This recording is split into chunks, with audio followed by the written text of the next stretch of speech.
And unfortunately, it was a tame ending. Given the fact that the rain was relentless, the thumbnail of this video suggests that Australia reigns supreme. But jokes apart, they're 2-1 in front and they've retained the Ashes. And you're watching the Slip Cordon with, of course, cricket.com's Triple A.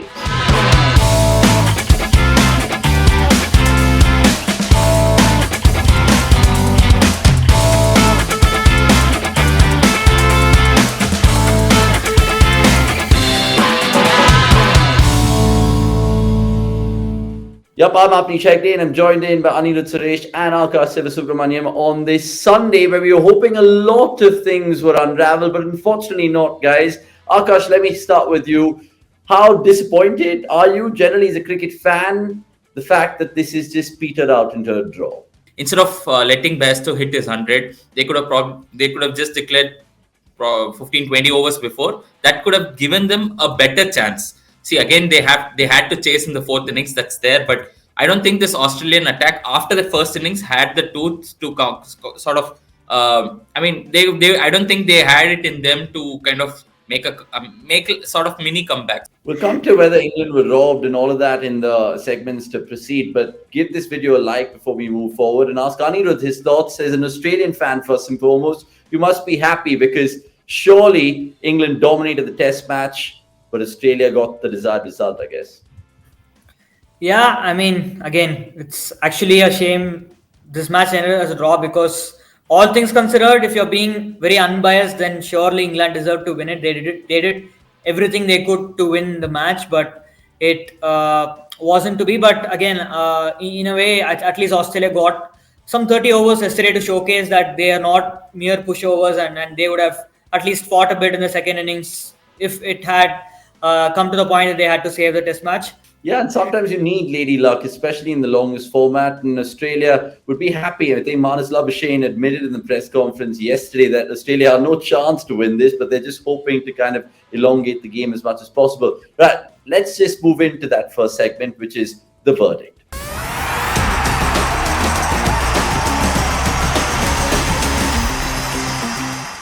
Right, and the verdict asked the boys to, of course, give me their thoughts on some of the hot topics which has proceeded in this test match. And I'll start with this one to Anirudh and basically ask him whether England were robbed.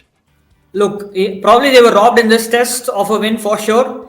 But I feel that, again, they find themselves 1-2 down after 4 tests because they squandered opportunities at both Lords and Edgbaston. I think they should have definitely won the Edgbaston test. So you can't squander these many opportunities and then say that, oh, it's because of the rain we lost the Ashes. So England lost the Ashes because they were absolutely wasteful at both Lords and Edgbaston, and you have to give it to Australia for keeping their calm in both those matches and eventually winning. So that's all I have to say. I think England were robbed in this match, but if you look at the overall series, I think probably Australia retaining is not an unfair result. I think it's fair enough. Okay. I mean, those are some points to factor in because there were so many times in the series, like you rightly pointed out, Anirudh, where England could have made the most of it, but they didn't. But one time in this test, Akash, that they really kind of put the foot in the accelerator was, of course, Zach Crawley in that brilliant 189 that he went on to score. Talk to me about him in particular and what amazed you about his great knock, should I say.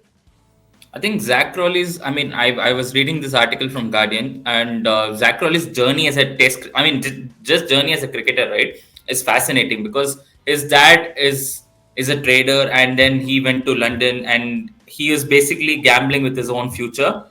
And it pretty much, I think, in a nutshell, sums up Zach Crawley, right? He is somebody who's a big gambler on the field. You look at him, you won't find an innings where it's chanceless. You'll always find innings where he's kind of giving you the chances, but then he's kind of showing you that, okay, this is your chance. If you don't take it, you're going to pay for it. And that's what happened for Australia. I mean, they were near chances. They couldn't probably get that bit of luck. But once Zach Crawley was set in, he encashed it in such a way that his dad would have been very proud.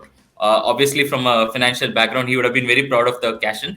More importantly, I think when Crawley is on song, right, I don't think there is any other batter right now who's as young as Crawley, as exciting as him. So I think it goes both ways. When he's in the worst patches or worst of forms, he looks terrible. He looks like he's going to get out. I mean, every ball is basically that bad. But when he's good, you saw that in this test, right? When he's good, he just finds boundaries for ease. You could find all the shots in the book, and that sort of makes him this package that England believe in. So I think kudos to England for trusting him so long. If it was any other country, even perhaps say even Australia, right? I think they would have dropped him at some point in time. Maybe, I mean, Australia didn't drop Warner yet, but I'm saying if it was Crawley, they would have dropped him. And we all know India would have dropped him after 3 tests. So for England to stick with him for so many tests, and for him to deliver, I think it's a fair. I mean, it's a fair result in the end. And Zach Crawley would be hard done by, because obviously he would want that 189 to be in a winning cause, but it wasn't to be. But let's talk about another 100 which really caught our eye, at least in terms of the most important one, I'm guessing, for Marnus Labuschagne. Anirudh, talk to me about him, because you of course wrote an analysis piece in him, which is a brilliant read as well, the Marnus Labuschagne roller coaster. Explain to me about this man. He's number one in the ICC rankings. There's so much talk about him, but he's really made this one count, right? Yeah, I mean, absolutely. I think he will look back on it as the most important knock of his career, because again, look, 30 overs to bat, 6 wickets in hand. If an early wicket falls in the first 10-15 minutes, then suddenly, you never know what happens right from there on. But it's a big occasion for Labuschagne, because he's been squandering all these starts right from the start of the India series. To be honest, he's been getting out between 30 and 50, and you felt that after that Headingley second innings where he kind of slog swept Moeen to the fielder at deep mid wicket, he kind of owed the team a big knock here at Old Trafford. And in the first innings, he was looking so good. And after he got to 50, we thought that, okay, this will be the knock. But he misses straight one from Moeen. You never see even a normal professional cricketer miss such a ball, but complete lapse of concentration. But fantastic to bounce back from that. Again, chanceless knock, I should say, until probably that 93 where Joe Root kind of bowled an outswinger from Root that kind of took the outside edge and flew past first slip. But I was looking at some numbers, and he batted with a control percentage of 92% in that innings, which is easily the highest among all batters in this particular match. So I mean, there were a lot of terrible takes going on after these first 3-4 tests, saying that Labuschagne is overrated and he's a fraud and all this, because his away average is 36, his home average is 72, and all that. But look, it's just silly talk, and you can just see the quality he possesses if you saw the knock he played yesterday, and hopefully from an Australian perspective, he carries on this form. He has one more big knock left in him at the Oval. That would probably make this side the first Australian team in 22 years to win the Ashes in England. So yeah, I think the job is still not done for Labuschagne. Just he needs at least one more big knock in this tour. Yeah, and he equaled Ponting's record, or at least matched him, right, by becoming the last number 3 to score 100 for Australia in the second innings in a test match in England, or something like that. More stats to come. Oh, before that, I really forgot to preview the Oval Test, because Akash was chuckling along and it just completely skipped my mind. And to be honest with you guys, it feels like the series is over, because if this really gave us that 2-2, then that Oval Test would have been much more, I don't know, gripping even for a neutral fan like me. So let's have it then. What's going to happen, Akash, at the Oval? We know that it is traditionally a batting wicket. We know that lots of players are kind of showing the wear and tear so far in the series. So will there be changes, and what do you foresee? I do foresee a lot of changes, but I mean, most of these changes are going to be in bowling, because Oval, as we know, is going to be a flat wicket, and I think it's probably going to be the most exciting test of this Ashes. Why I'm telling you that is because an England side, a baseball style on a flat wicket, it'll be interesting to see how they do their declaration and how they go about the things with field setups. It's probably going to be the test of both teams and both their bowling units. Pat Cummins was asked, "Are you tired?" He said, "No, I still have a lot of energy." And if he does well at the Oval, it'll probably, it'll probably seal what he said. But it's that way I'm saying there are going to be some changes for England. I look at it this way, that there's going to be Josh Tongue probably for Mark Wood, because the series is already done, and they would want Mark Wood to be fresh for the future and for the ODI World Cup. So I'm presuming that change will happen, and maybe even a rest for, not rest, but like they might even drop James Anderson for Ollie Robinson. So this is What about something that I Stuart am. Broad? Sorry, what about Stuart Broad? Because he's played 5 in the top, including the one against Ireland as well.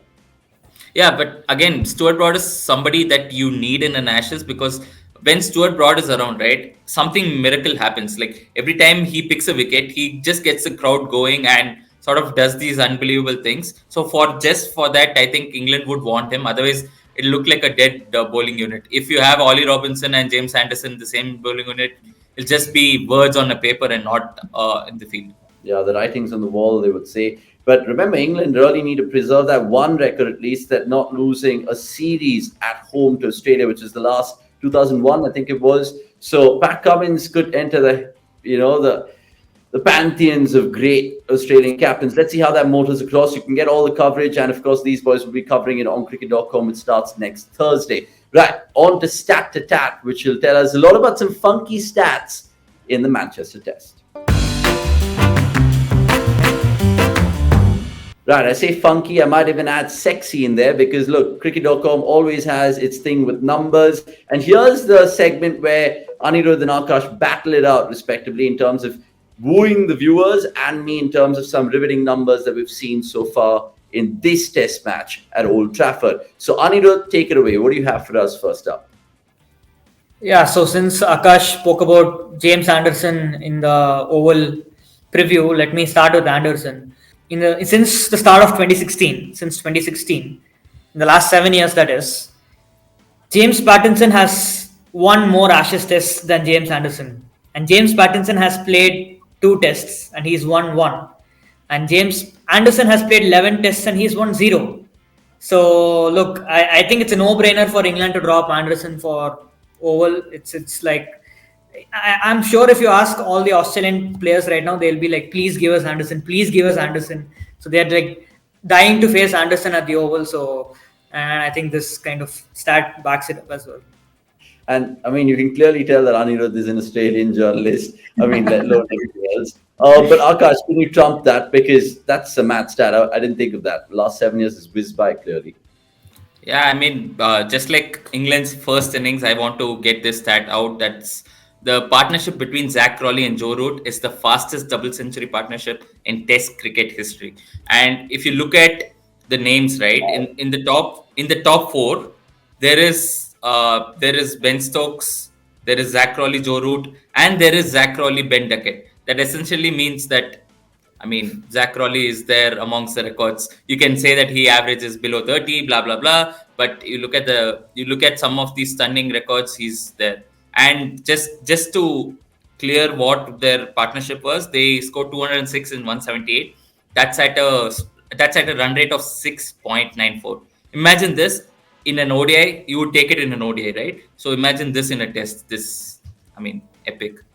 I mean, that's just quite shocking. Normally, even in an ODI, if you see 200 runs plus within 30 overs, you're like, those guys are on some sort of steroids. But Nathan Askell vibes, given the fact that, both the right-handers as well. We'll get one more from the boys as well. Anirudh, can you match that? Because that's test history he's just spoken about there. This comes from a bowler though.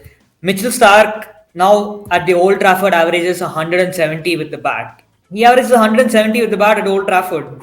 He's One the second. Old Trafford. I was just waiting for the bat, and then I was like, oh my God, 170 with the bat. How many times has he batted there? I think he's batted like 4 times. And there's one more stat regarding Starc, which is since the start of 2019, in tests outside Asia, he averages 30.47 now. So basically, Starc outside the subcontinent is a proper bowling all-rounder right now. So look, underestimate Starc, the batter, outside Asia at your own peril. That's all I can say. Yeah, I mean, he might be a not-out merchant the viewers might be commenting that in the comments I below. mean, But look, numbers don't lie. I know another not out merchant that people kind of talk about a lot, but I mean, I'm referring to Michael Bevan, obviously. Like, how, Good on you. I mean, there was another really funky one which I read through the boys sharing it in the office group. Was it the fastest 500 or the third fastest 500 that England mustered? What was that about? I think Yeah, it's the second, if I'm not wrong. I'm yeah. not sure. Okay, that's madness because England did get their 500 in quick time. But that was a fantastic segment. Let's move on to the third segment in this Slip Cordon, which is called In Case You Missed It. Surely you guys would have missed it because there's a lot of cricket, of course, hitting your screens right now. The Major League Cricket in the US, the India-West Indies games which are happening, and of course the Ashes. So lots has proceeded, but we picked out quite a few which is pertaining to this test, of course. And it was all about this on day 5 because social media and Twitter weren't holding back in terms of their creativity. Whether they were using Canva or Photoshop, they were getting it done. And these were just a few thrown around. We'll show you some more right now. It was terrible. I mean, like Anirudh and Akash pointed out earlier, the English weather really bit the hosts in the backside. There was another one which our dear Piers Morgan will definitely be seeing on Twitter. The live scenes of a giant tissue being delivered to Piers Morgan right now, who's absolutely flabbergasted with the rain. And then for all the people like Anirudh and people waking up down under and watching this is you guys right now because Australia have retained the urn. So well done, gentlemen. I'm going to quickly skip on to the next segment because we're running short of time to the quiz, which is called Who Am I? Right, Who Am I has always been a fantastic property of cricket.com, and we're going to continue with these boys. This time it is, of course, all England and Australia test cricketers. So let's see if Anirudh and Akash can answer these or help you guys win fantastic merchandise back home. Remember, for all the viewers, how you guys get merchandise for this one, all 3 right answers, the first person to comment in the comments below wins it, of course, provided they're right or wrong. So here's the first one, guys. And tell me if you guys can recognize this man, because he's played 11 tests for England. He shares his last name with a West Indian fast bowling legend, and his nickname is Freak. So I think I might have shared you these questions earlier. I don't know earlier this week if your memory serves you all right, but do you guys want to have a pop and help the viewers?